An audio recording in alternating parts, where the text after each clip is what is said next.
It's great to be joined today by Seth Shostak, senior astronomer at the SETI Institute in California, a research organization interested in life beyond Earth. Seth, it's so good to speak to you. We've been speaking about the search for life beyond Earth off and on for a while. I think first we should sort of introduce our audience, people who may not be familiar with some of these terms. First, let's start with the Drake equation, which is generally, if my very limited understanding of this serves me at all, it's sort of an equation which seeks to approximate the probability that there is life beyond Earth in the universe, sort of based on some assessments we can make with regard to some variables. Is that right? Well, it's approximately right, actually. The Drake equation, which was formulated by Frank Drake, whose office is down the hall here from where I'm sitting, in 1961, so that's a long time ago, is designed to, in fact, estimate the number of societies that are out there right now that are broadcasting signals that we could pick up with our antennas. So that was the intention of the Drake equation, just to give some idea about whether this idea of doing what Jodie Foster did in the movie Contact, trying to eavesdrop on alien signals, whether that has any chance of success. And so when we think about that, what we very quickly come to realize is some of the numbers are huge, and much of this is based around very big numbers. The number of potentially habitable planets, and our guesses about the possible size of the universe. And it's basically a numbers game, right? In other words, some of these numbers are just so big that one might guess that there are other societies out there. Well, that's right. That doesn't really come so much from the Drake equation, but simply from primarily the results of looking for planets in the last 20 years, actually. When I was a kid, you could go to the Hayden Planetarium in New York and, they weren't quite clear whether there were a lot of planets out there or not. They didn't know. And some theories suggested that, planets might be extraordinarily rare. Well, in the last 20 years, we found out that's wrong. Actually, there, just almost every star has planets, right? 70, 80% at least. Okay, so there are a lot of planets. What we've also learned in the past couple of years, 2, 3, 4 years, is that maybe 1 in 5 of those planets or I should say, not 1 in 5 of the planets, but 1 in 5 of the stars out there has a planet that's sort of like the Earth. In other words, it could have oceans, atmospheres, it could have life. That's an astounding discovery because that means the number of worlds that are cousins of the Earth, if you will, in our own galaxy is probably tens of billions, maybe 100 billion. That's a big number, and that's just our galaxy. Talk to us a little bit about the concept of eavesdropping on radio signals as a way to ascertain what might be out there. Whenever we talk about this, I get emails from people saying, well, there's no rule that says that the way to figure out if there are other societies out there must be eavesdropping on radio signals. Is that in some way limiting our assessment of how we might find other societies, or is there a particular reason why this is what has been the focus? Well, there's certainly a reason. I don't know whether it's limiting our chances of success. It might very well be doing that, depending on what the aliens are doing. But of course, we don't know what the aliens are doing. So we do the best experiment that we can think of. Radio waves, which are just another form of light, radio waves travel at the speed of light. Okay, so you can't send information any faster than that, at least not according to relativity. So, it's fast. The other thing about radio is that radio waves go right through the dust and the gas that sits between the stars in our galaxy, every other galaxy. So that's good. So, you think about, well, how could you communicate? You could try and send mail. You could have rockets zipping around carrying mail or something like that. But rockets are slow. People send me ideas every week. And they say, oh, how about gravity waves or neutrinos? I mean, they have all sorts of ideas about how to send information around. But nothing is faster than radio waves, and it certainly does work. So, we figure no matter what else an alien society might be doing, they're probably using radio for something. So that's what we look for it.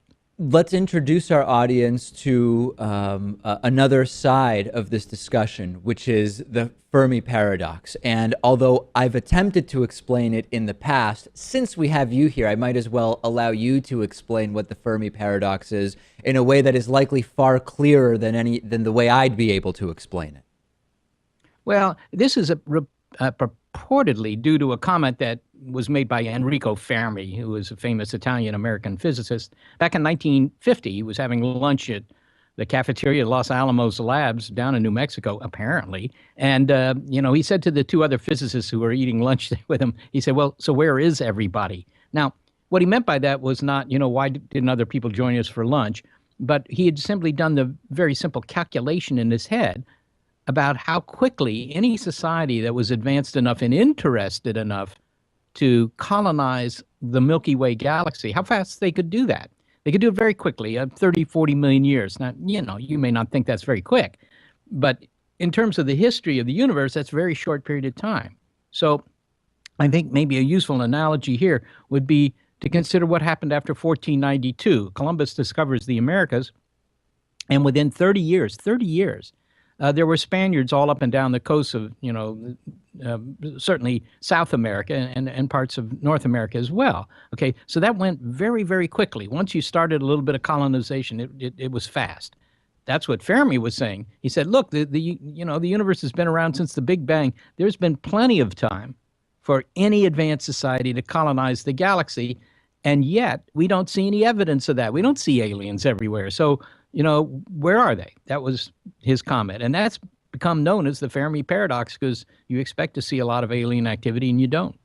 But that's been widely criticized, has it not, on a number of levels, in terms of, well, if you actually consider the size of the universe, there are actually quite reasonable explanations for why alien life may exist, but it may not have reached us.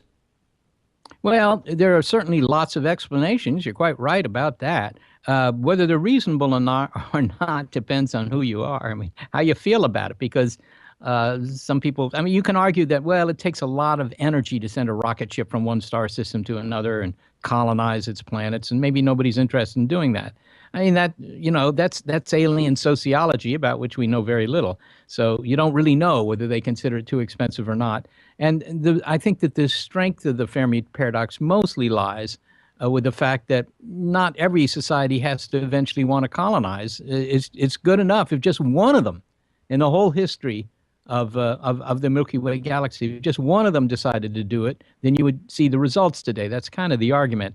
I don't lie awake at night worrying about the Fermi paradox, because I think that, it doesn't really tell you very much, but it's certainly an interesting idea.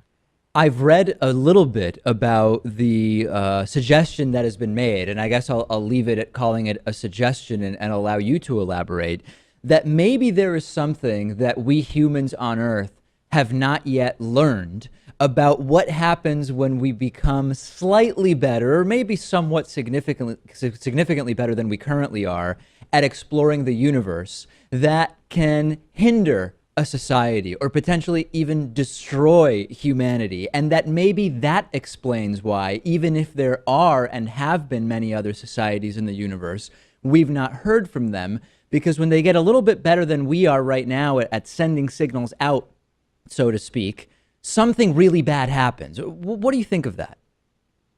Well, that's kind of speculative.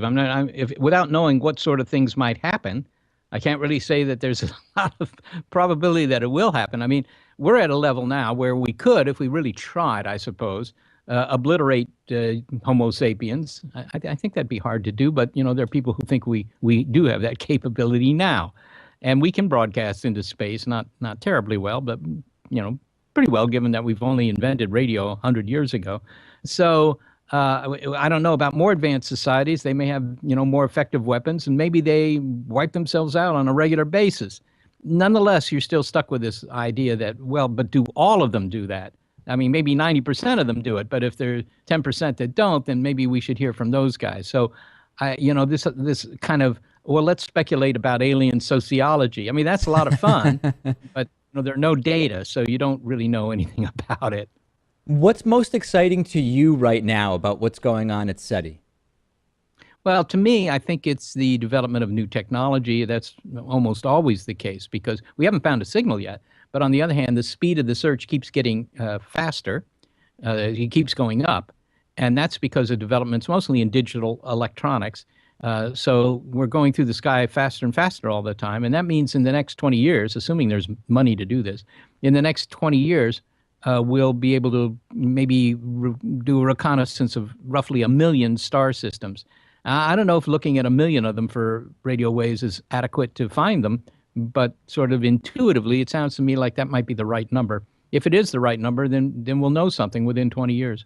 Whenever we speak to folks involved in the work you're doing, or even when we've interviewed Neil deGrasse Tyson or so many other people, invariably there's some portion of our audience who says, David, this is all well and good and somewhat interesting, but we have so many problems here on Earth that we really should not be investing money in NASA, in SETI. The money should really be focused on solving our problems in the here and now. I tend to reject that argument, but I'd be interested in hearing from you.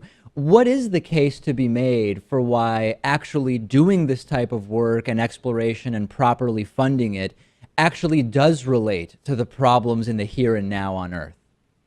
Yeah, well, the people who say that would have said that at any time in history, right? They would not have funded Columbus. They would not have funded Captain Cook.